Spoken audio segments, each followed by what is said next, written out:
তো আজকে হচ্ছে আমি হলো মানে ভিডিও টিডিও দেখা, তারপরে একটু করে হচ্ছে কীভাবে একটা এক্সটেনশন বানায়, ব্রাউজার এক্সটেনশন সেটা দেখলাম এবং একটা এক্সটেনশন বানাইছি, সেটা হচ্ছে আছে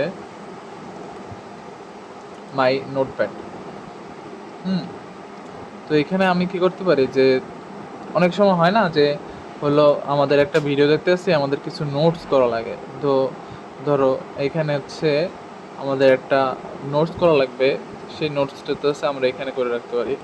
যে ধরো এ-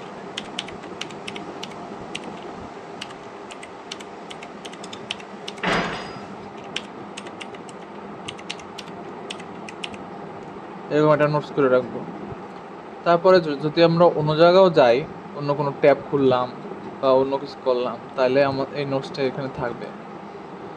হ্যাঁ, তারপর ধরো একটা ডেফিনেশন পাইলাম, সেই ডেফিনেশনটা আমরা হলো এখানে মানে সেভ করে রাখতে চাই, মানে স্টোর করে রাখতে চাই।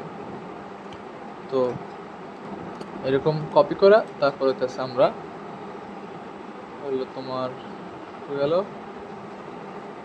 কপি করার পরে আমরা হিসাবে এক্সটেনশনে যাব, এক্সটেনশনে পেস্ট করে দিতে পারি আমরা। ঠিক আছে, আবার হইতেছে এই কপি পেস্ট করার পরে যদি আমরা এটারে একটা পিডিএফ আকারে নিতে চাই, তাহলে আমরা এখানে পিডিএফ আকারে উপরে নিতে পারবো। যে মেক পিডিএফ করলে এখানে একটা পিডিএফ হয়ে যাবে, আমি সেভ করে দেবো, ফলে এই যে একটা পিডিএফ জেনারেট হয়ে গেল। এখানে আমার ম্যানিফেস্ট ইজ ইম্পর্টেন্ট এবং এইখানে এই যে কি বলে ডেফিনেশনটা আছে। এভাবে আর কি এক্সটেনশনটা আমরা ইউজ করতে পারি।